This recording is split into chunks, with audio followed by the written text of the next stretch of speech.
যারা সবসময় কম টাকার মধ্যে ফ্ল্যাগশিপ এক্সপেরিয়েন্সের স্মার্টফোন খুঁজেন তাদের জন্য আমাদের আজকের এই ভিডিও। বিকজ আজকের এই ভিডিওতে আমরা এমন একটা স্মার্টফোন নিয়ে কথা বলবো যা এক সময়ের কিন্তু লেজেন্ডারি ফ্ল্যাগশিপ একটা স্মার্টফোন ছিল, বাট এই সময় এসে সেটার প্রিয়ন প্রাইস কিন্তু অনেকটাই কম এবং মডেলটি হচ্ছে এই Xiaomi Mi 11 Pro।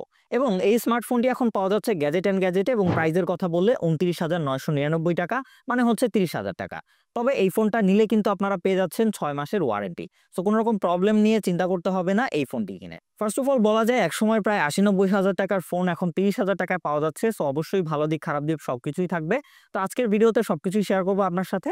তবে আপনি যদি 2025 সালে অ্যারাউন্ড 30,000 টাকা বাজেটের মধ্যে একটা বেস্ট পারফরমেন্স সেন্ট্রিক বা বেস্ট ওভারঅল অলরাউন্ডার ফোন কিনতে চান, তাহলে আমি বলবো এই ভিডিওটি আপনি শেষ পর্যন্ত দেখুন। হয়তো বা আপনার এই ফোনটা কেনার রিজন হতেও পারে অথবা নাও হতে পারে। সো বেশি কথা বলবো না, চলুন ভিডিও শুরু করা যাক। ফার্স্ট অফ অল আপনি 208 গ্রাম ওজনের ফোনটি হাতে নিয়ে বেশ প্রিমিয়াম একটা ফিল পাবেন, কারণ হচ্ছে এর যে বডি ফ্রেম সেটা কিন্তু এখানে অ্যালুমিনিয়াম ব্যবহার করা হয়েছে এবং পেছনে রয়েছে গ্লাস ব্যাক প্যানেল। তার সাথে এর সামনে পিছনে হালকা কার্ভ করার কারণে কিন্তু ওভারঅল এই ফোনটা হাতে নিয়ে বেশ প্রিমিয়াম এবং তার সাথে খুবই comfortable one hand user experience পাবেন আপনি এই ফোনটি ব্যবহার করে। তার সাথে পোর্টস অ্যান্ড বাটন হিসেবে সবকিছুই পাবেন, তবে ওপরের দিকে আপনারা এখানে কিন্তু হারমান কার্ডনের ডুয়েল স্টেরিও স্পিকারের সাপোর্ট পাচ্ছেন এবং যার এক্সপিরিয়েন্স যথেষ্ট কোয়ালিটিফুল। প্রথমত যদি বলি, এই বাজেটের আশেপাশে কোনো ফোনের স্পিকারের আপনি এরকম কোয়ালিটির আউটপুট পাবেন না। বেশ ভালো ডিটেইল, তার সাথে বেস এবং ট্রেবল সেন্ট্রিক সাউন্ড আউটপুট পাবেন এবং সেটা যথেষ্ট লাউড। ওভারঅল বলা যায় বাজেট রেঞ্জের মধ্যে স্পিকার নিয়ে আপনি যথেষ্ট সন্তুষ্ট থাকবেন। মিডিয়া কনজিউমারদের জন্য এটা কিন্তু বেস্ট একটা আউটপুট দিবে। আমি এই কয়েকদিন ব্যবহার করে খুবই এনজয় করেছি এর স্পিকারটা। তার সাথে ফোনটাতে আপনারা ফিজিক্যালি ডুয়েল সিম ব্যবহার করতে পারবেন, সো সিম নিয়েও প্যারা খেতে হবে না। তার সাথে ডিসপ্লের দিকে আসলে সেখানেও কিন্তু আপনারা একদম ফ্ল্যাগশিপ ক্যাটাগরির একটা ডিসপ্লে পাবেন এই ফোনটি থেকে। এক কথায় এই ডিসপ্লে দেখে আপনার একদম প্রেমে পড়ে যাবেন আপনি। এখানে একটা 2K প্যানেল ব্যবহার করা হয়েছে যা কিন্তু একটা অ্যামোলেড ডিসপ্লে এবং এখানে 1 বিলিয়ন কালার সাপোর্ট রয়েছে, 120 হার্জের রিফ্রেশ রেট রয়েছে। তার সাথে কার্ভ ডিসপ্লে হয়, এইটা থেকে আপনি একদম মাখনের মতো এক্সপিরিয়েন্স পাবেন।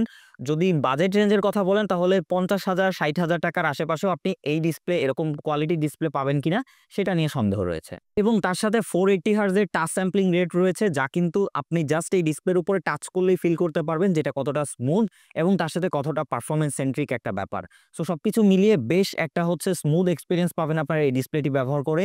কন্ট্রাস্টি ভাইব্রেন্ট কালার আউটপুট দিচ্ছিল এই ডিসপ্লে, যা কিন্তু কন্টেন্ট ওয়াচিং এক্সপিরিয়েন্সকে আরো অনেক বেটার করে দেয়। তার সাথে ফোনটিতে কিন্তু ইন ডিসপ্লে ফিঙ্গারপ্রিন্ট ব্যবহার করা হয়েছে, তবে এখানে কোনো আল্ট্রাসনিক ফিঙ্গারপ্রিন্ট নেই এবং এই জিনিসটা কিছু কিছু সময় একটু ডিলে বা মিসম্যাচ করতে দেখেছি, যেহেতু ফোনটা কিন্তু অনেকটা পুরনো। সো সেই জায়গা থেকে আই থিঙ্ক এটা নর্মাল একটা ব্যাপার। তার সাথে ব্রাইটনেসও যথেষ্ট ছিল, ইনডোর আউটডোর সব জায়গাতেই ব্যবহার করেছি, কোনো রকম ভিজিবিলিটি নিয়ে ইস্যুতে পড়তে হয়নি। তার সাথে ফোনটিতে ওএস হিসেবে আপনারা HyperOS 1 পেয়ে যাচ্ছেন এবং এখন এই ফোনটাতে আমরা হচ্ছে Android 14 দেখতে পাচ্ছি। সো ফার্স্ট অফ অল এই পেছনের ফোনগুলো নিয়ে আসলে একটু প্যারা হয়, সেটা হচ্ছে যে অ্যান্ড্রয়েড আপডেট নিয়ে। সো এটা out of the box Android 13 এ আসতো, এখন 14 আমরা দেখতে পাচ্ছি অ্যান্ড আশা করছি আমরা হয়তো আরও কিছু আপডেট এটাতে পাবো। সো আশা করছি সফটওয়্যার নিয়েও খুব একটা প্যারায় পড়তে হবে না এই ফোনটি ব্যবহার করে। আদারওয়াইজ Xiaomiর HyperOS কিন্তু আগের MIUI থেকে বেশ একটু রিফাইন্ড হয়েছে, বেশ একটু ভালো হয়েছে, তবে এখনও কিছুটা অপটিমাইজেশনের ঘাটতি রয়েছে এই ইউআইতে অ্যান্ড আশা করি এটা আস্তে আস্তে ফিক্স হয়ে যাবে। অ্যান্ড এই ফোনটি যেহেতু গ্লোবাল, সো সেক্ষেত্রে চাইনিজ কোনো প্যারাদায়ক হবে না আপনার ক্ষেত্রে। নোটিফিকেশন বা আদার্স সব কিছু নিয়ে কোনো রকম কোনো সমস্যা নেই, ইজিলি ব্যবহার করতে পারেন।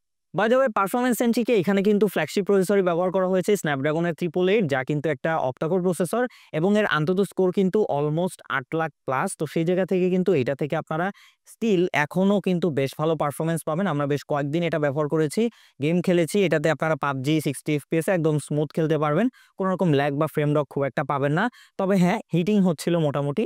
এই ফোনটা আপনারা লং টাইম প্লে করলে দেখবেন যে 41 থেকে 42 ডিগ্রির আশেপাশে হিট প্রডিউস করছিল, অ্যান্ড যেহেতু গ্লাস এবং অ্যালুমিনিয়াম ব্যাগ, সো সেই জায়গা থেকে হিটটা একটু হাতে বোঝা যায় খুব সহজেই। তো সেই ক্ষেত্রে আপনারা এখান থেকে গেমিং পারফরমেন্স বেশ ভালো পাবেন। তার সাথে হচ্ছে এখানে UFS 3.1 স্টোরেজ সাপোর্ট ব্যবহার করা হয়েছে, LPDDR5X এর র্যাম রয়েছে। সো ওভারঅল সবকিছু মিলিয়ে এই 2025 সালে এসেও 30,000 টাকা বাজেট রেঞ্জের মধ্যে এই স্মার্টফোনের যে পারফরমেন্স সেটা কোনো দিক থেকে আপনাকে হতাশ করবে না। Day to day life application বা পারফরমেন্সের ক্ষেত্রে একদম স্মুথ বাটার স্মুথ পারফর্ম করবে। তার সাথে আপনি দিন শেষে কিন্তু মোটামুটি ভালো হেভি টাইটেল গেমগুলো সেটাও কিন্তু অলমোস্ট 60 FPS এ মোটামুটি ভালো প্লেয়েবল ছিল এবং সেটা ইজিলি প্লে করতে পারবেন। সো পারফরমেন্সের দিক থেকেও এই ফোনটা কিন্তু আপনাকে যথেষ্ট সাপোর্ট দিবে। এত পুরনো একটা ফোন হলেও এটা কিন্তু কোনো দিক থেকেই পারফরমেন্সের দিকে আপনাকে কমতি বা হচ্ছে ঘাটতি দিবে না। আদারওয়াইজ আমরা যদি long time camera app, video বা হচ্ছে নরমালি ব্যবহার করি হেভি অ্যাপ্লিকেশনগুলো, সেক্ষেত্রে আবার কোনো রকম হিট প্রডিউস করতে দেখিনি, নরমালি 35-36 এরকমই ছিল। ক্যামেরার দিকে আসলে ফোনটি রিয়ারে ট্রিপল ক্যামেরা সেটআপ ব্যবহার করা হয়েছে, যার মেইন সেন্সরটি হচ্ছে 50 মেগাপিক্সেলের, দেন রয়েছে একটা 8 মেগাপিক্সেলের টেলিফটো পেরিস্কোপিক লেন্স অ্যান্ড রয়েছে একটা 13 মেগাপিক্সেলের আলট্রা ওয়াইড লেন্স। এক্ষেত্রে আমরা যদি ডেলাইট স্যাম্পলের কথা বলি তাহলে এইটা থেকে আসলে ফ্ল্যাগশিপ ক্যাটাগরির আউটপুট পাবেন। সো সেটা নিয়ে ডিটেইলে আমরা কথা বলবো না, জাস্ট স্যাম্পল আপনাদেরকে দিয়ে দিচ্ছি। অ্যান্ড বলে দিই এইটার সেন্সর সাইজ বড় হওয়ার কারণে ডেলাইটে কিন্তু যথেষ্ট লাইট এইটাতে প্রডিউস হতে পারে এবং যার জন্য জোস পিকচার আউটপুট পাবেন আপনারা এখনো এই ফোনটি থেকে। তার সাথে ডিটেইল এবং হচ্ছে ডাইনামিক রেঞ্জ, এক্সপোজার ম্যানেজ সবকিছু কিন্তু খুবই ভালো মতো ম্যানেজ করতে পারছিল। সো ওভারঅল ডেলাইটের এইটা দিয়ে যে পিকচার আপনারা পাবেন তা কখনোই আপনি এই বাজেটের অন্যান্য ফোনের সাথে কম্পেয়ার করে পাবেন না। অলমোস্ট ফ্ল্যাগশিপ গ্রেডেরই একটা কিন্তু পিকচার আউটপুট পাবেন এখনো আপনারা স্টিল এই ফোনটা থেকে। তার সাথে আলট্রা ওয়াইডেও কিন্তু আমরা ভালো ডিটেইল এবং তার সাথে হচ্ছে শার্পনিং লক্ষ্য করেছি এবং সেখানেও কিন্তু ডাইনামিক রেঞ্জ, এক্সপোজার ব্যালেন্স এবং লাইটটা বেশ ভালো মতোই কন্ট্রোল করতে পারছিল। এবং তার সাথে ওভারঅল কালারের কথা বলে সেখানেও কিন্তু আমরা খুব একটা কালার বুস্ট লক্ষ্য করিনি, একটু ওয়ার্ম টোনে কালার দিচ্ছিল। আদারওয়াইজ ন্যাচারাল এবং ব্যালেন্স একটা কালার আউটপুট পাবেন main sensor ultra wide both. এবং যে পেরিস্কোপিক টেলিফটো লেন্সটা রয়েছে সেটা আমার কাছে খুব একটা ইমপ্রুভ সেটা মনে হয়নি, তবে অলমোস্ট আপনারা 5x পর্যন্ত মোটামুটি ভালো কোয়ালিটির পিকচার আউটপুট পাবেন এর লেন্স থেকে। তার সাথে ফ্রন্ট ক্যামেরাটাও কিন্তু যথেষ্ট ভালো, ডেলাইটে বেশ ভালো ডিটেইল এবং শার্পনিং পিকচার আউটপুট দিচ্ছিল এবং এইখানের যে কালার সেটাও কিন্তু অলমোস্ট ন্যাচারাল লাগছিল, খুব একটা কিন্তু কালার বুস্ট করতে দেখিনি। তবে ছবিগুলো আমার কাছে একটু ফ্যাকাশে মনে হয়েছে, মানে আরেকটু কন্ট্রাস্টি পিকচার হলে বেটার হতো, তাহলে জিনিসটা আই ক্যাচি হতো। আদারওয়াইজ এখনো কিন্তু খারাপ না, ডেলাইটে আপনারা বেশ ভালো পিকচার পাবেন। তার সাথে রাতের পিকচারের কথা বললে মেইন সেন্সর দিয়ে কিন্তু আপনারা বেশ ভালো কোয়ালিটির পিকচার আউটপুট পাবেন, যেহেতু এখানে হচ্ছে এই সেন্সর সাইজটা অনেক বড়, যার জন্য অল্প আলোতেও কিন্তু অনেক আলো প্রিজার্ভ করতে পারে। সো দ্যাটস ওয়াই কিন্তু আপনি এখান থেকেও বেশ ভালো কোয়ালিটির পিকচার আউটপুট পাবেন। কিছু কিছু ছবি দেখে মনেই হয় না যে এটা রাতের ছবি, একদম দিন বালিয়ে ফেলে আসলে। সো সেই জায়গা থেকে রাতের ছবিতে মেইন সেন্সর বেশ ভালো আউটপুট দিচ্ছিল। তবে আলট্রা ওয়াইডে গিয়ে বেশ ঘাটতি লক্ষ্য করব, ডিটেল এবং শার্পনিং এর একটু ঘাটতি রয়েছে, একটু স্মুথ করে ফেলে ফেসগুলো। তার সাথে হচ্ছে গ্রেন এবং নয়েজের দেখা মোটামুটি রয়েছে, ফ্লেয়ার আবার খুব একটা দেখতে পাইনি আমরা এর মেইন সেন্সর বা আলট্রা ওয়াইড বোথ। এবং ফ্রন্টে গিয়ে দেখতে পাচ্ছিলাম আমরা ছবি তুলতে একটু বেশি সময় নিচ্ছিল, যার জন্য হাত একটু মানে শেক হয়ে গেলেই ছবিগুলো একটু ব্লারি টাইপের আসছিল। আদারওয়াইজ যে আপনি যদি হাত একদম ফিক্সড রেখে পিকচার তুলতে পারেন তাহলে বেশ ভালো ইউজেবল ছবি পাবেন এর ফ্রন্ট ক্যামেরা থেকেও। ভিডিওতে আসলে এখানেও কিন্তু আপনারা ফ্ল্যাগশিপ সাপোর্টই পাবেন, যেমন এই ফোনের রেয়ার ক্যামেরা দিয়ে আপনারা 8K পর্যন্ত ভিডিও নিতে পারবেন, আদারওয়াইজ 4K 60 FPS এর অপশন রয়েছে। সো এইটা দিয়ে কিন্তু আপনারা বেশ ভালো কোয়ালিটির ভিডিও নিতে পারবেন, যথেষ্ট স্ট্যাবল ভিডিও আসে আমরা দেখেছি। তার সাথে লাইট, এক্সপোজার ব্যালেন্সও বেশ ভালো এবং ডিটেলেও কিন্তু বেশ ভালো মেনটেন করতে পারছিল। সো ওভারঅল সবকিছু মিলিয়ে ভিডিও থেকে আমরা বেশ ভালো কোয়ালিটির আউটপুট পেয়েছি, ফ্ল্যাগশিপ ক্যাটাগরিরই সেটা বলা যায়।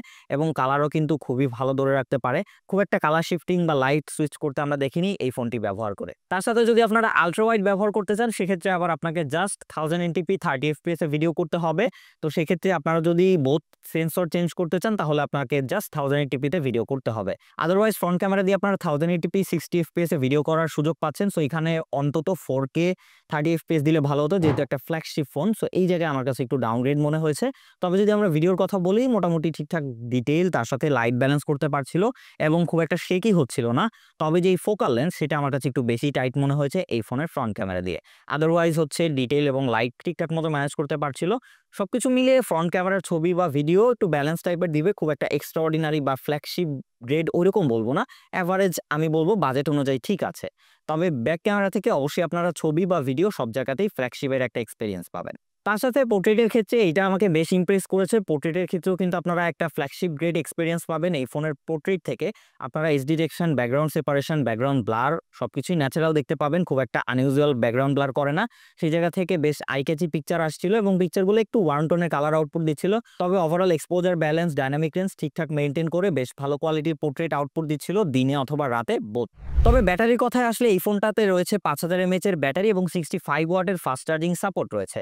সো খুব তাড়াতাড়ি এই ফোনটাকে আপনারা চার্জ করে ফেলতে পারবেন এবং ব্যাটারিটাও কিন্তু এই মুহূর্তে দাঁড়িয়ে খুব তাড়াতাড়ি যাবে। এই ফোনটা দিয়ে আমরা স্ক্রিন অন টাইমের কথা যদি বলি সেক্ষেত্রে টেনে টুনে আমরা 3.5 থেকে 4 ঘন্টার কাছাকাছি পেয়েছি। তবে সেটা যদি নর্মালি ব্যবহার করেন তাহলে, হেভি ইউজ করলে হয়তো আরেকটু কম দিতে পারে। আদারওয়াইজ যদি আপনারা মডারেট নর্মাল ব্যবহার করেন সেক্ষেত্রে হয়তো আপনারা সকাল থেকে সন্ধ্যা অবধি ব্যবহার করতে পারেন। সো আমার কাছে মনে হয়েছে ওভারঅল যদি সব দিক থেকে চিন্তা করি তাহলে এই ব্যাটারির দিক থেকেই এই মুহূর্তে এসে এই ফোনটাকে কিছুটা পিছিয়ে থাকবে। সো এই জিনিসটা যদি আপনি কনসিডার করে একটা ফ্ল্যাগশিপ এক্সপিরিয়েন্স এক্সপিরিয়েন্স নিতে চান তাহলে কিন্তু এই ফোনটা খুব একটা খারাপ অপশন হবে না, বেশ ভালো একটা অপশন হবে। যদি আমরা এর ভালো দিক খারাপ দিক নিয়ে কথা বলি সেক্ষেত্রে এর ক্যামেরা, তার সাথে হচ্ছে ডিসপ্লে, ভালো সাউন্ড কোয়ালিটি, তার সাথে হচ্ছে ভালো ক্যামেরা। সো এই দিক থেকে কিন্তু বেশ ভালো একটা এক্সপিরিয়েন্স দিবে।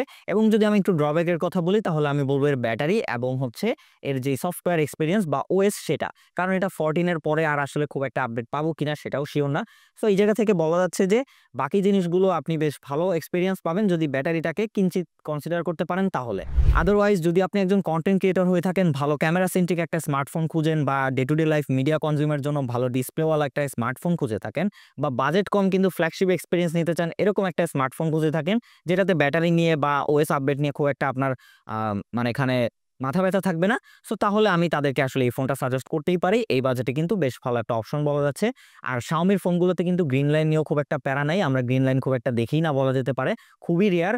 সো এই ফোনটা যেহেতু এখানে AMOLED curve display, so green line পড়তে পারে, বাট সেটার আশঙ্কা কিন্তু একদম নাই বললেই চলে, কারণ Xiaomi এর ফোনগুলোতে খুব একটা গ্রিন লাইন পড়ে না। সো বাকিটা আসলে ভাগ্যের উপরে আর সামনে ফিচারের উপরে। আদারওয়াইজ আপাতত এইটা যেই পজিশনে রয়েছে, ব্যাটারি এবং সফটওয়্যারটাকে কিঞ্চিত কনসিডার করলে এটা একটা রিকমেন্ডেবল ফোন বলাই যাচ্ছে। তো আমাদের আজকের ভিডিও এই পর্যন্ত। এর থেকে বেশি কিছু জানার থাকলে নিচে কমেন্ট বক্স খালি রয়েছে, কমেন্ট করে জানতে পারেন। ভালো থাকবেন, সুস্থ থাকবেন, দেখা হচ্ছে নেক্সট কোনো ভিডিওতে। সেই পর্যন্ত খোদা হাফেজ।